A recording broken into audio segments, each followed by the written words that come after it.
And now it's time for Ag on 8, where we share ag news impacting you.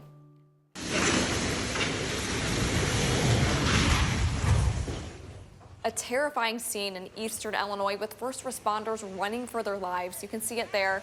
A grain silo collapsed, sending dust and debris everywhere. Now, this happened in Martinton, Illinois, which is about 80 miles south of Chicago. Authorities say the 52-year-old silo was filled with 30,000 bushels of soybeans. The collapse also took out power lines, leaving the area without electricity. Thankfully, everyone escaped unharmed. Last week, Illinois Governor J.B. Pritzker made a stop in Moline. And when asked about the plight of Illinois farmers, he says there's no solution because the market they sold to is gone. Federal government is providing $20 billion to bail out the Argentine economy, and that has allowed Argentina to now trade their soybeans with China. And we're talking about replacing almost all of what Illinois would have provided. And it's, again, because they've prioritized in Washington the foreign government of Argentina over the farmers of Illinois. The governor was also asked about SNAP benefits, and he says if the shutdown goes into November, those benefits will not be released. But he says his staff is looking for ways to supplement those payments. The same warning came from Iowa's Health and Human Services. It informed Iowans who depend on those benefits of the possibility of them not being available next month. But on the other hand, WIC, or WIC, which provides food aid to millions of pregnant women, is being funded despite the shutdown. The Trump administration shifted $300 million in tariff revenue to this program, and it's unclear whether the administration has similar plans for SNAP. Over the last few weeks, we've reported that some farmers in our area are worried about the international trade market, especially when it comes to U.S. soybean exports to China. But I caught up with a farmer from Mercer County to learn what else is impacting his bottom line. Farmers like Chad Bell know that breakdowns are bound to happen. Got some wiggle. Don't need wiggle. But there's bigger things on his mind than a crumbling combine. I can fix this. I can't fix what's going on in the farm economy. His mentality is shifting from harvest to the other side of the equation. The expense side is definitely a tough pill to swallow right now, especially with some of these lower commodity prices, and you couple that with lower crop yields. Bell says the prices that he's getting for his crops are similar to those in 2024. Our input prices being elevated compared to last year, it's putting a pretty big pinch compared to crop prices. His biggest squeeze is dry fertilizer. From last year, our phosphorus fertilizer is up about $100 a ton, and so that's pretty significant when you calculate how much phosphorus we really need to grow a good crop. Political tension between America, China, and Russia is leading to supply and demand disruptions. It seems like every year it goes up 3 to 5%. At home on the farm, Bell feels his hands are tied as he tries to tackle problems bigger I don't think we can repair that. than broken combines. Obviously, a underlying issue somewhere else that's causing this problem. In Mercer County, Haley Bickelhop, WQAD News 8. Well, in the last month, the United States Department of Agriculture and the Department of Justice announced a new partnership.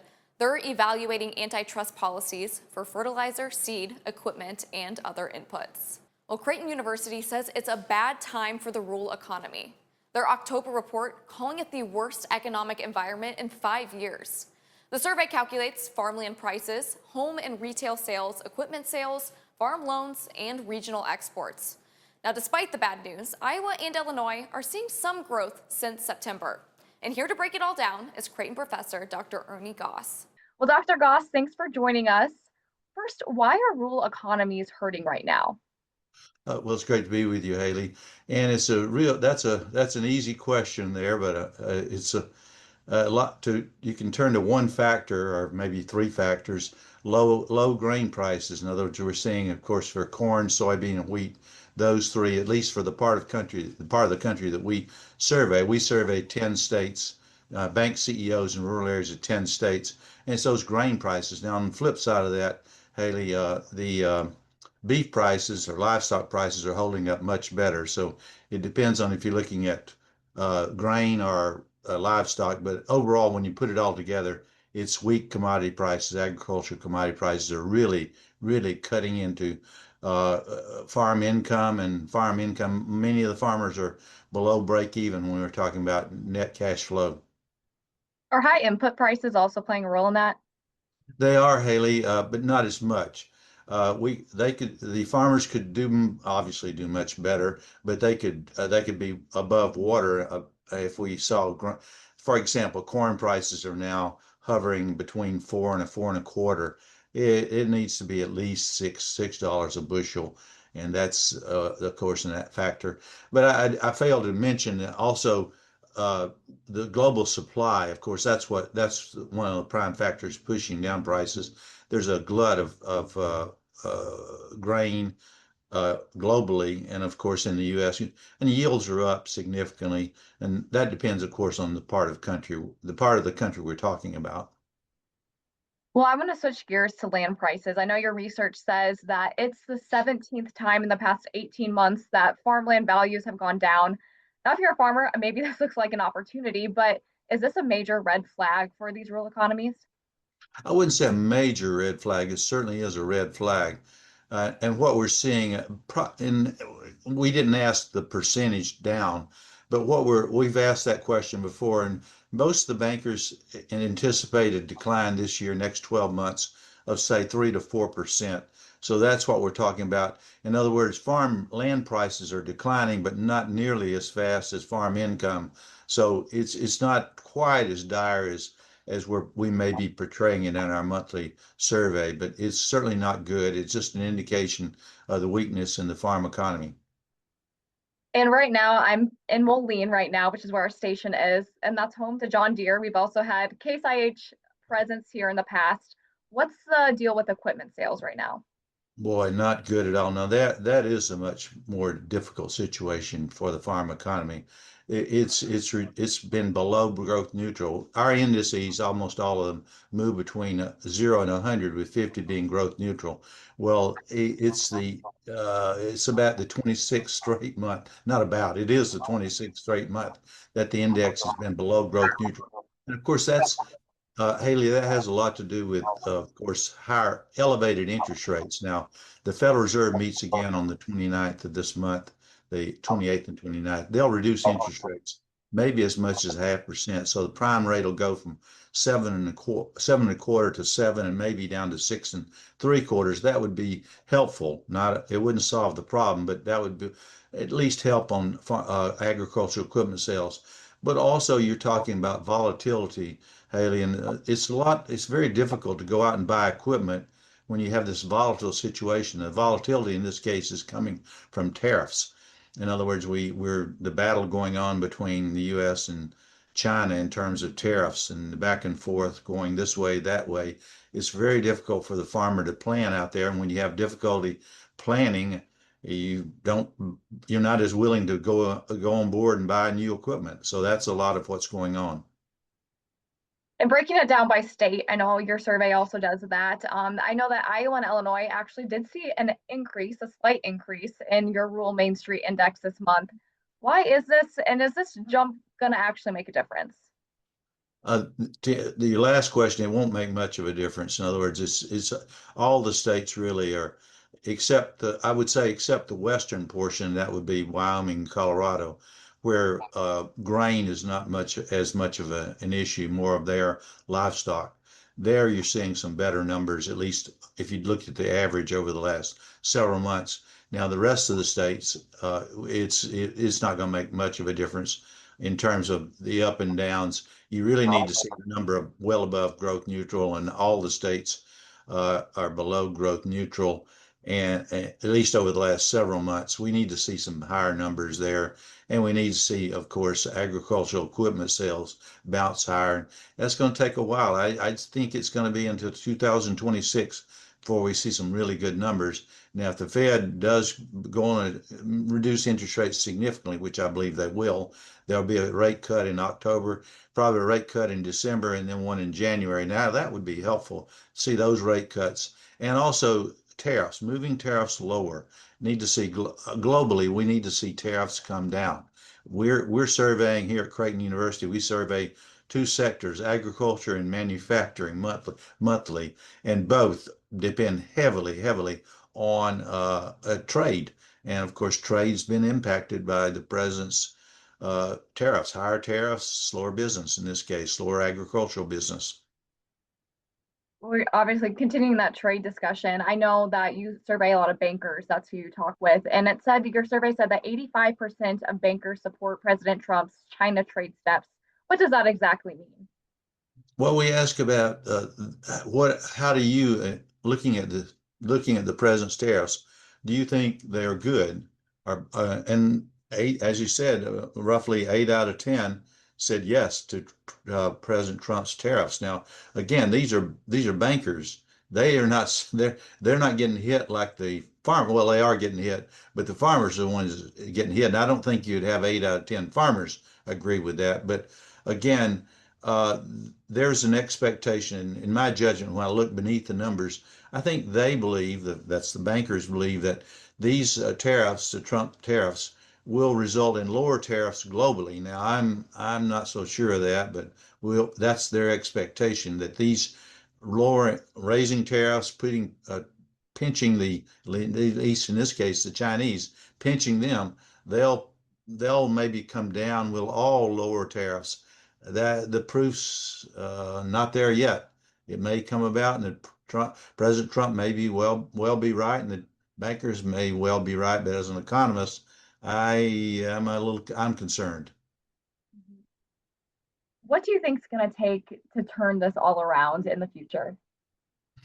Well, in the long run, the we're going to see very good numbers. There are no more productive farmers on the face of the earth than these in the U.S., and especially these in this part of the country, stretching from Illinois in the east to Colorado in the west, and North Dakota in the north, all the way to Kansas in the south. That's our survey region, 10 states. They're very productive. So it's gonna iron out in the long run, but the long run is can be very painful in this case, and the farmer needs some assistance. Now, the president's talked about a $10 billion support, but that hasn't happened yet, and of course, Congress is not in session right now. But I do think what will turn it around is just good old-fashioned trade. We need to see more trade again, and we need to see China open up their markets. We need to see, and my one of my real fears, Haley, is that the tariffs right now, China cut their purchases from this part of the country that we're surveying by as much as 80 to 85%. Now that's 25 compared to 2024, 80 to 85%. Well, where did they get their soybean, for example? Well, did they turn to, of course, Brazil, Argentina? Now, will that be a permanent change? That's the question. I don't know the answer. But if they turn back to the U.S., turn back to our farmers, we'll be just fine. But it's going to take a while. How does this situation trickle down just past the farmers into other aspects of these smaller rural areas? It certainly is having an impact, and we'll see out migration to some. We've already been seeing out migration of individuals and families, and also the average age of the farmer is much older than the average age of the population, and it is having a negative impact. Of course, the farm's likely to get even larger, the average farm size, and so what we're looking at is some difficult times for these rural areas of the 10 states that we survey. Now, some of them that depend on, for example, tourism, some of the areas especially Wyoming and Colorado, they'll do just fine. Of course, I think the rural areas in this other parts of the region will do just fine, but it is going to be weaker. The rural economy is going to be weaker, little doubt. And we saw that in the GDP numbers that came out, where Nebraska and Iowa not so good in terms of overall. That's the overall GDP for those two states because of what's going on in agriculture. But again, I think this. I don't mean to be so negative. I think in the long run, I'm talking about the second half of 2026. We're going to see some better numbers, but it's hard to ask farmers to wait on that. I mean, right now they're being hit. The loan delinquency rates Farm loan delinquency rates are up a bit, but still not as high as I would have expected. The farmer has been judicious about borrowing, and also the bankers have been judicious about lending. So it's not a return to the 1980s, but it's certainly not what we'd like to see. And that's my last question here. Obviously, in the 1980s, a lot of farmers had to sell out. There was a lot of issues. Do you think that that's going to be the case over the next year and the next future? Do you think farmers are going to be getting out of the business? Well, I was in graduate school in the 80s and didn't see it. Now I didn't live in this part of the country in the 1980s, but you didn't have to live here to know it was a difficult time, very difficult time with foreclosures and so on. That won't, I don't think we'll see that, but we're going to see a tougher time over the next. Again, I think prices, it'll all depend on prices. We see grain prices rebound, say we saw $6 corn, and we even saw $7 corn. That's bushel per bushel, of course, and likewise that increase in wheat and soybean. We'll see a economy that's rebounding. We're talking about 2022 to 23 farm income declined, 22 to 23 declined, 23 to 24 declined as well. Now 25 was projected to be upturned from 24, but it's not turning out to be. And again, look no further than grain prices, and of course that's demand and supply. Supply is plentiful, and demand is not as strong as we'd like to see. Demand is going to hold up, I think, but again, supply. I don't want to say I'd like to see a reduction in supply, but I'd like to see our global competitors not coming in on taking away our customers, ours being our farm customers in China, for example. We need to see soybean being sold in China. That's going to be an important part of it. We need to see pork also sold there and all other agricultural products because again, I don't want to overemphasize it, but it's absolutely the truth, and it's going to be this way for some time. The U.S. farmer and the farmers in this part of the country, they're the most productive on the face of the earth, and they will remain that way. And right now, it's tough to eat that at the dinner table when we're talking about you need something more, and I think we will see it, but it's going to be, I think, well into 2026 before we see that return. Wonderful. Well, thank you, Dr. Goss, for your insight today. We appreciate all your thoughts and all these numbers you could share. Well, thanks for having me on, Haley. And now we turn to an event in our region with a global impact. In just a few days, people from over 75 countries will be in Des Moines, Iowa. They're gathering for an international award that recognizes improvements in the quality, the quantity, and the availability of food across the world. And that's why I caught up with the former Iowa Governor, Tom Vilsack. He joins us and shares what the World Food Prize is and how it's helping people in all countries. Good morning, Governor. Thanks for joining us today. Happy to be with you. Yes. Well, I would like to first ask, you're in charge of the World Food Prize Foundation. What's your organization's mission?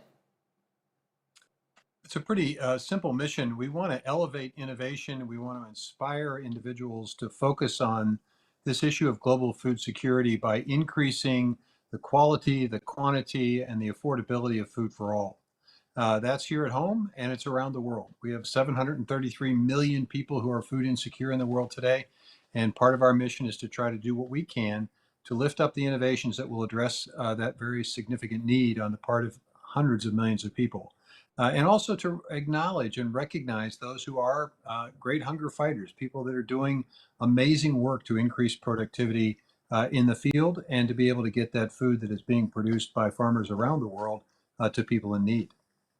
And as we mentioned, you have a very prestigious award that you're giving out next week. That honor and $500,000 is going to a Brazilian scientist. What is her research about?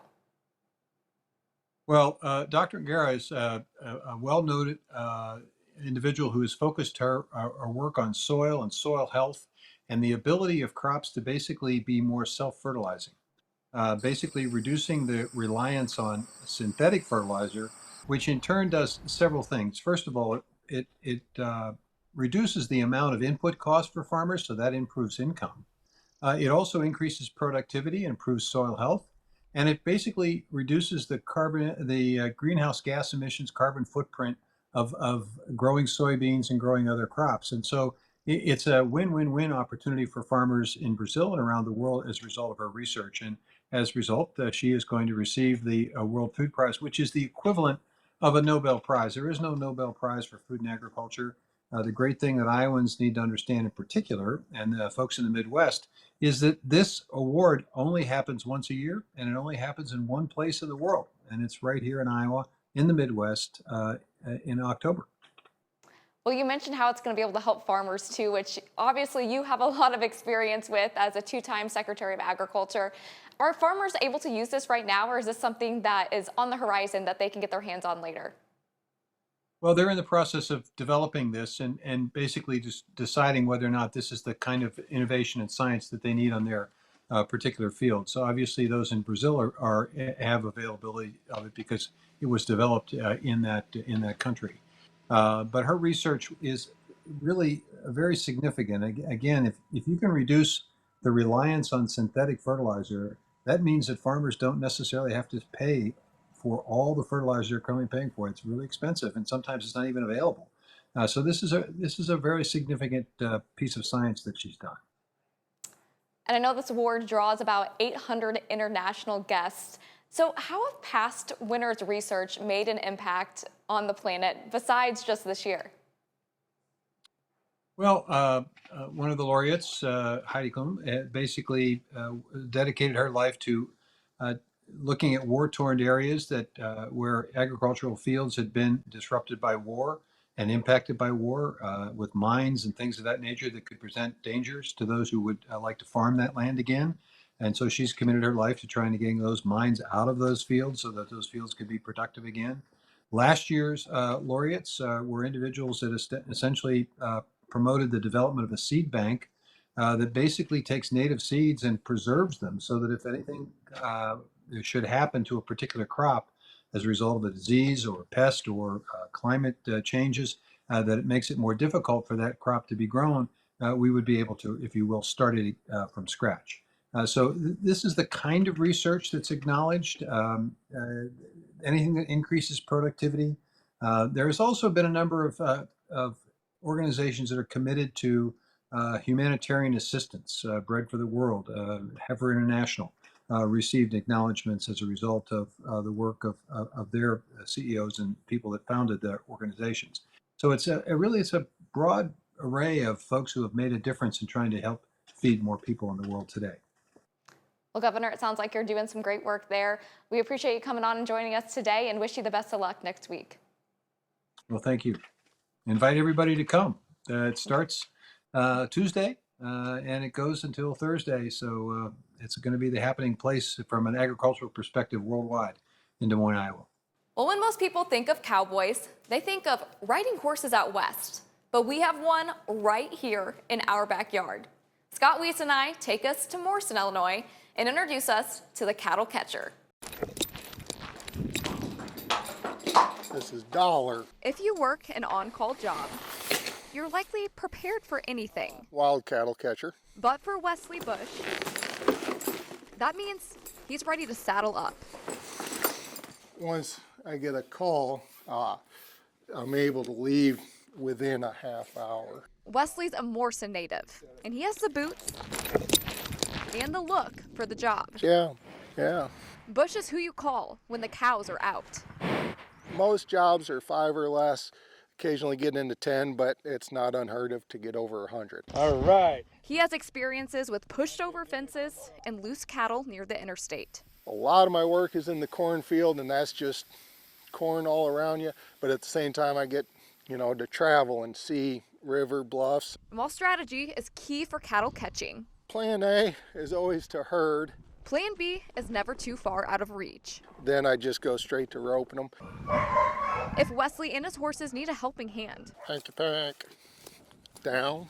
Hank and the rest of the crew are there to help too. Whereas the dogs, being hunting dogs, they're trained to find the cattle like by scent.